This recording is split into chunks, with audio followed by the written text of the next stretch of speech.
We gather here tonight to bring women back to their rightful place. The Testaments, a new Hulu original series from the executive producers of The Handmaid's Tale. It's easier to accept a story than believe that the people around you are monsters. The battle isn't over. There comes a time when you have to take action, when you have to choose your own destiny. Never quite as it seems. Watch the new Hulu original series, The Testaments, streaming on Hulu and Hulu on Disney Plus for bundle subscribers. Terms apply.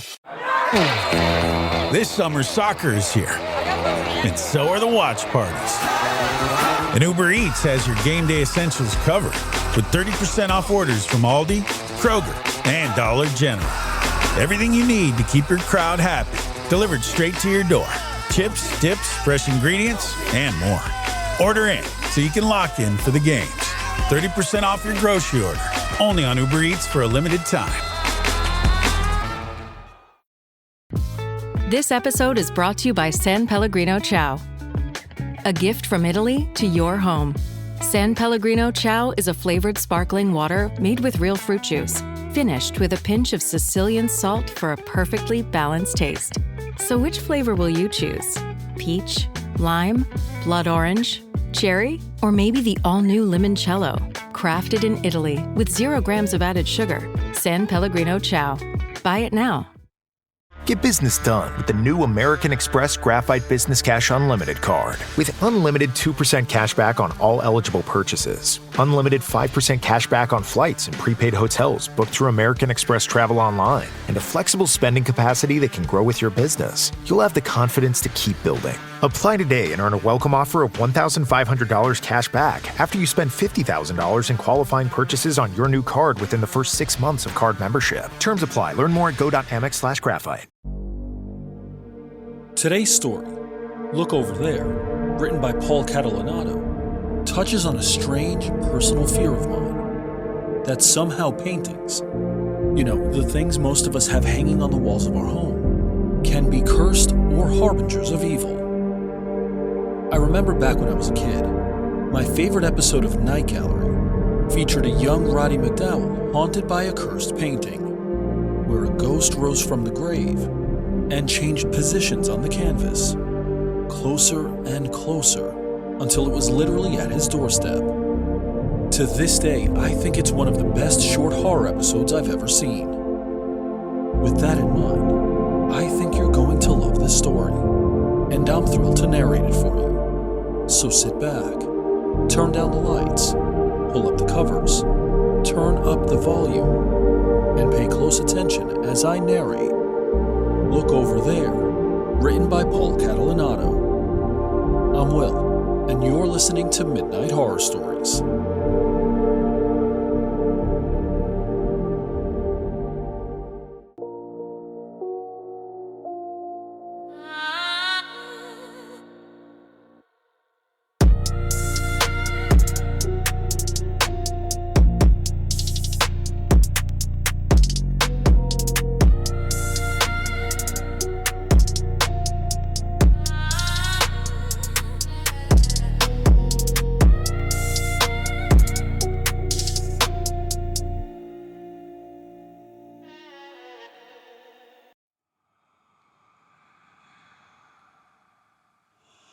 Look Over There, written by Paul Catalanotto. You may have never heard of it, but some consider it the most haunted painting in the world. Yet the truth is, it might be something much worse. Its artist is unknown. The work was never signed. It has no official title. For reasons that are obvious once you've seen it, people online have named the painting Look Over There. I first stumbled across it in one of those lazy YouTube compilations. 5 haunted objects you won't believe exist. I almost skipped it in favor of 5 reasons AI is an existential threat. I wish I had, but something about the painting drew me in and never let go. Since then, I had spent countless hours in creepy subreddits, stagnant Discord chats, and nearly forgotten Facebook groups, chasing the painting's origin or trading theories with others who shared my peculiar fascination. It was time I probably should have spent elsewhere. Because of my obsession, my grades were trash, and my social life was possibly worse. It wasn't a senior year anyone would envy, but I didn't care. I had traded the real world for one made of brightly colored pixels flickering on a lifeless screen. Look over there appears harmless, quaint even. At a glance, it seems to depict a peaceful summer afternoon. A young girl, no older than 9, sits on a picnic table in a yellow Sunday dress. A pointed birthday hat rests crooked on her head. Above her, a handful of balloons waft in the summer air. Behind her, a large birthday cake, already cut, waits. 4 plates circle the cake, each holding an untouched slice. She smiles brightly, pointing toward a white 2-story farmhouse in the distance. 4 glowing windows, 2 on the first floor and 2 on the second, stand out against the faded siding. But it's the front door that pulls your gaze. It is blood red, oversized for the home, trimmed in gold, and fitted with an outdated drop ring handle. It offers an invitation your eyes just can't refuse. Who wouldn't want something like that hanging over their fireplace? Unfortunately, the longer you stare, the more uneasy you become, like looking at something that never should have been captured in the first place. I've become nauseated a time or two for focusing on this painting a tad too long. But I did say at a glance, remember? If you look closer than you should, and I have, simply magnifying the image shows the cake is not fresh. It is dry, covered in patches of mold. Worms tunnel through the filling, feasting on their surroundings. Her dress remains spotless, but her bare feet are caked with dried mud, nails warped and uneven. 3 glasses lie tipped on their sides, nearly empty. Only the 4th, closest to her, stands upright, filled with a reddish drink. The others have spilled into the dirt, pooling beneath her jagged feet. The birthday hat has a red smear near its base, red like the door, red like blood. Most believe it's a handprint. But whose hand? It's too big to belong to the little girl. And her smile, it's far too wide for a face so small. It feels unnatural and menacing. Evil, perhaps. But the most disturbing part is the house. Your eyes follow the girl's outstretched finger, crooked and impossibly long, to the red door. Above the home's entrance sits a second-floor window where someone is watching, staring at her or perhaps the audience. Its details are lost to shadow, its outline vague, but undeniably present. He was nicknamed the Shadow Man for reasons that are all too obvious. Online, people argue about how Look Over There was made nearly as much as the artist's intentions. Some swear they can see fingerprint whorls pressed into the paint near the doorway. Others insist the smears are just expressive brushwork. Everyone agrees on one thing, though. The painting, dark as it might be, is disturbingly good. Rumor has it those fingerprints belong to the painting's victims.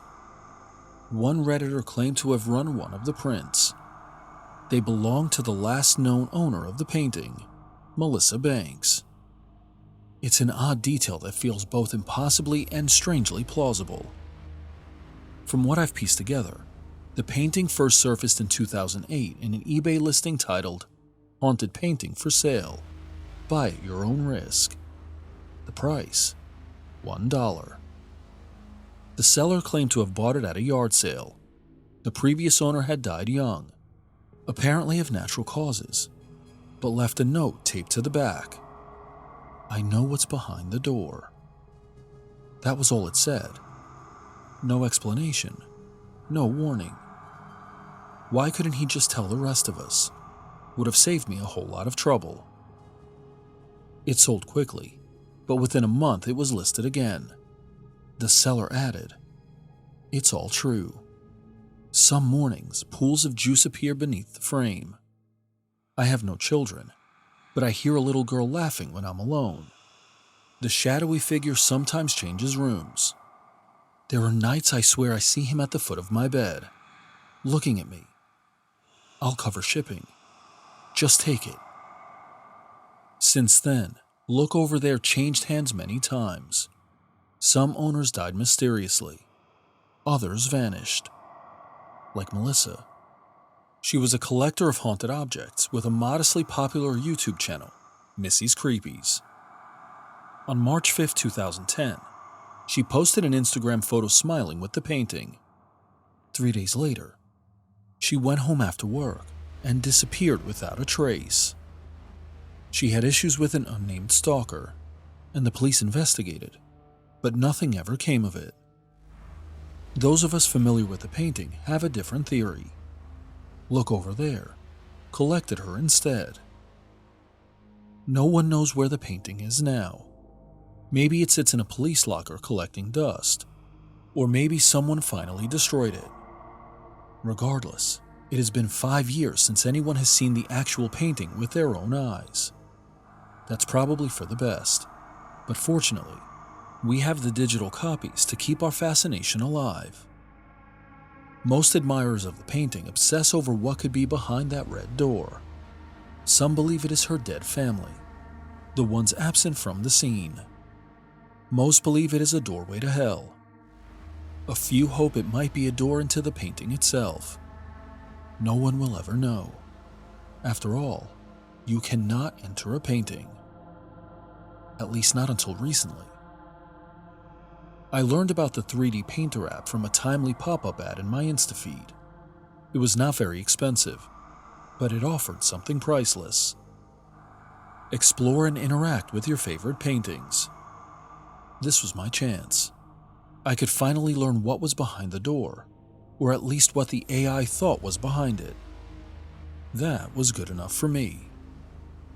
I clicked download and waited for it to install. Someone pounded on the door. I already knew who it was. Only one person ever knocked like that. I opened it and found Ben staring back.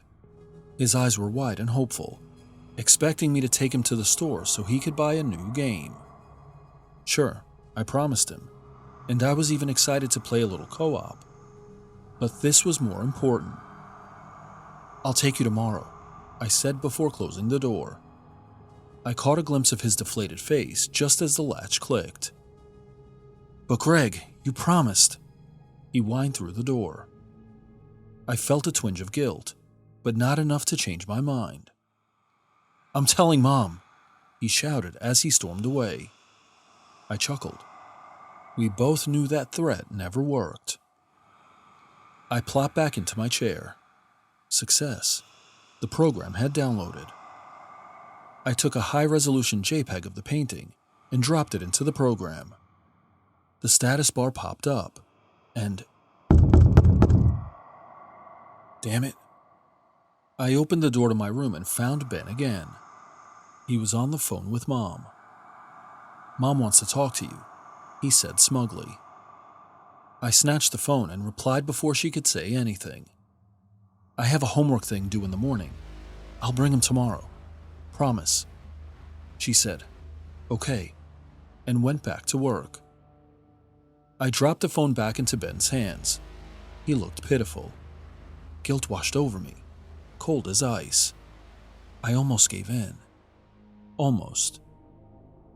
"Tomorrow," I said as I closed the door. I could hear him mumble something about how I always screw him over. Whatever. He'd get what he wanted after I got what I needed. I returned to my computer and lowered the headphones over my ears. No distractions. No interruptions. I was finally going inside. Look Over There. The program had finished rendering. A prompt blinked. Ready to continue? I clicked yes. The screen faded to black for a moment. Then the world of the painting unfolded. But instead of ultra-realistic graphics, the environment was rendered in the style of the painting. Cotton candy clouds filled the sky and raced past the orange sun. The earth seemed to breathe, slow and steady, as if alive. Wind whispered through my headphones, rustling the trees. Each step forward crunched leaves beneath me. I nearly forgot I was still in my room. Nearly. Ben was having some kind of meltdown in the next room. His tantrum bled in, ruined the immersion. "If you don't stop, I won't take you tomorrow either," I shouted. He immediately stopped. Good. I shifted my attention back toward the soft glow of the computer screen. I swiveled the mouse, turning to face the painting's main character. She waited patiently, pleased that I finally noticed her, like we were old friends meeting for the first time. But that smile, although familiar, was far from welcoming. It felt hungry. "Look over there," the little girl said, her arm stretching toward the house. I heard bones snap and muscles tear as it grew impossibly long. Odd that the AI had known to say that. Maybe it had found the title online and thought it was relevant.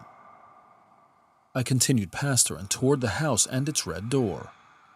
She giggled, startling me. It felt like her mouth was next to my ear. I pivoted for one last look. She was nowhere near me, but I could see her body face the opposite direction. Her head, however, twisted unnaturally, followed me as I ventured farther away. Probably a glitch. Finally, I stood before the red door. In the upstairs window, the shadow man watched. Soon, I thought. I moved the mouse cursor over the golden handle. It clicked, and the door swung open. Inside, the house looked painfully ordinary. Disappointing. I wandered through the foyer, the living room, the kitchen, and the dining room. Upstairs, I checked every bedroom, every closet. Nothing. Not even the shadow man. Maybe he was somewhere else. Back downstairs, I was ready to quit, maybe even ask for a refund. Then I noticed a narrow red door beneath the stairs, one I could have sworn wasn't there before. Maybe it was just painted in. I opened it and began to descend, down and down, into the darkness. The staircase seemed endless, yet faint murmurs drifted from ahead, almost like whispers. The basement stretched beyond what I thought possible. Cages lined the walls, all holding people. Faces blurred, yet one froze me. Melissa Banks. Her hair was shaved to the scalp, one eye gone, teeth missing, fingers removed, but it was her. "He needed blue, so he took my eye. When he needed white, he took my teeth," she said, her voice hollow and sickly. Melissa's gaze locked onto me, and she lunged. "What will he take when he needs you?" Creeped out, I jerked the mouse, spinning my on-screen presence. That's when my heart ran cold. I saw a very familiar face. Ben. He was locked in a cage, tears streaking his tiny face. "Craig, he got me too," he cried. He shook the bars. "Get me out before he comes back." It looked and sounded just like him. How the hell was that possible? I felt violated. Whoever coded this nightmare had no right to hijack my personal life and mix it into this horror show. I was going to one-star this app into oblivion. Before I could grasp what I was experiencing, the other poor souls joined in. Every person trapped began to scream for release. The sound swelled, desperate voices, layering until the room glowed a dim red. Silence. Fear. "Please, not yet," someone muttered. "I have more to give," another interjected. "What's happening?" I asked futilely. My words had no chance of reaching the world beyond the screen. The floor of Melissa's cage split open. She dropped straight through, her cries fading into the dark. I clicked my mouse and followed the sound of her begging, the screams guiding me to a neighboring room. Behind me, I heard Ben whisper, "Don't go." Creepy, sure, but this wasn't real. Couldn't be. It was just ones and zeros. Nothing to fear. Ben was in the next room, angry, but with me in the real world. Not in the computer, not in the painting. So I continued. Inside, a rickety conveyor belt clattered toward a massive cylinder rigged with gears and pulleys. The floor shuddered as Melissa rose from the ground onto the belt. It carried her forward, unrelenting, until she toppled into the machine. Her voice was lost beneath the grinding. Metal roared. Bone snapped. It was like she was being chewed, slowly, piece by piece. I couldn't listen any longer. I yanked off my headphones and pushed away from the screen. This was too much. It couldn't be real. The AI had to be taking things from my hard drive and twisting it into this, right? I exited the app and turned off the computer. I couldn't wait to tell others about my experience, but I don't think I'd ever load that software again. Relief. Back to reality. I decided to stop being selfish and take Ben to the game store. I opened the door, ready to give him the good news, but the hallway that connected to my room was gone. Vanished. Then so was my bedroom. Gone in a blink. I stood outside in front of the house from the painting, but this time it wasn't digital. It no longer looked like art. It was real. I was truly in Look Over There, and this was no simulation. I could feel the wind on my skin, and it reeked of death. A giggle came from behind me. I knew exactly who it was. I turned, heart pounding and bladder weakening. The young girl sat at the picnic table, smiling. In the painting, or even the simulation, she might have looked like a sweet child. But in person, she was something else entirely. Her eyes glowed yellow. There was something feral in her presence. Dangerous. She shoveled mouthfuls of the rotted cake into her face, spoke with her mouth full. "Welcome," she said, her voice the same as in the simulation. Her arm stretched again, this time tearing the skin to reveal bone and ligaments underneath. "He's waiting for you, Greg," she said, laughing, chunks of molded cake and chewed worms spraying in my direction. The Shadow Man. No thank you. This was beyond anything I wanted. Too real. Too terrifying. I turned to run but slammed into the red door. I refused to go inside, so I spun around, only to find myself already in the dining room. It wasn't boring anymore. God, I wished it was.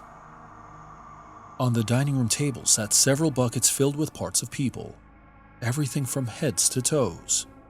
Not a single piece was bloodied. Everything was unnervingly neat, as if someone intended to preserve them rather than waste them. My heart was pounding. Panic was setting in. What should I do? What could I do? "I'm so happy you enjoy my work." A voice called from upstairs. "Come upstairs, please. I have something I'd like to show you." I looked at the front door. "I could force you if I wanted, but I thought I'd be polite. To a fan," he continued. I turned toward the basement door and thought of my brother. I needed to find him, help him. He was in here because of me. Maybe I could save him. I just knew I had to risk it. "Ben's fine," he said, cutting off my train of thought. "But if you'd like to keep him that way, I suggest you accept my invitation. I don't offer it to many." What choice did I have? I obeyed, climbing the stairs, unsure what waited above. My mind raced, mulled over countless scenarios, but each of them were drowned out by the pounding of my heart. In the bedroom, he stood at the canvas, painting. He looked like a corpse dressed for a gala. He wasn't a shadow. He was the artist, the creator. Dozens of tubes rose from the floor and sank into his arms. They were clear, pulsing. Each carried what looked like paint. His fingers had been chewed down to points. Whatever flowed through those tubes seeped out of his fingertips, dripping onto the canvas. Outside his window, I could see everything depicted in the painting, but from behind. "What do you think?" he said, pointing to the canvas in front of him. The bottom of the painting was blank, but everything above it was realized in frightening detail. It was the house, its insides exposed like an ant farm. The basement stretched in miniature, cages crammed with writhing, gagged figures. I saw the cylinder in the neighboring room, Melissa frozen just above its maw, her last moment forever immortalized. And beneath it all was the tubes. Each of them snaked through the wall, threading the floors, converging here. I looked closer at the tubes. I saw clumps of hair and strands of flesh. That wasn't paint. God help us. That was people. "Don't be rude, Greg." He interrupted the silence. I looked at the spot he was working on. My brother trapped in a cage. "It's horrifying," I said. "It's hard, and it's been too long since I've gotten fresh ingredients," he said, genuinely thankful. "If you hadn't come, I don't think I'd ever finish. But now..." He turned toward me, his empty eye sockets fixed on me. "Thank you so much," he said, "for being an important part of my work." And now, I feel like I've been trapped in this cage for years. Ben is gone. All of him. Used up. I'm missing my left eye. He used it for the trees. My teeth are gone, blended into the house. Soon, I'll be used up too. Forever a part of the art. I'm sort of honored.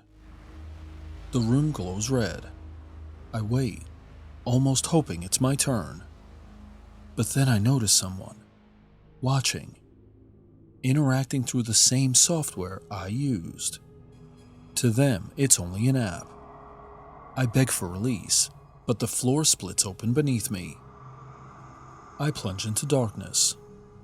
My last thought isn't of Ben, not even of myself. It's of them, and I wonder what he will make of them. After all, last I saw, the painting wasn't finished.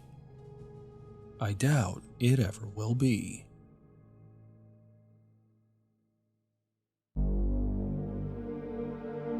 What did you think of Look Over There? Comment on Spotify, and let's talk about it. A huge thank you to Paul Catalanotto for submitting this terrific story. Be sure to follow him on Instagram and Threads at Vintage88, spelled 8, followed by the number 8. And on YouTube with the same handle. And of course, be sure to follow Midnight Horror Stories wherever you stream podcasts, and leave a 5-star review. Thanks for listening to Midnight Horror Stories. See you next episode.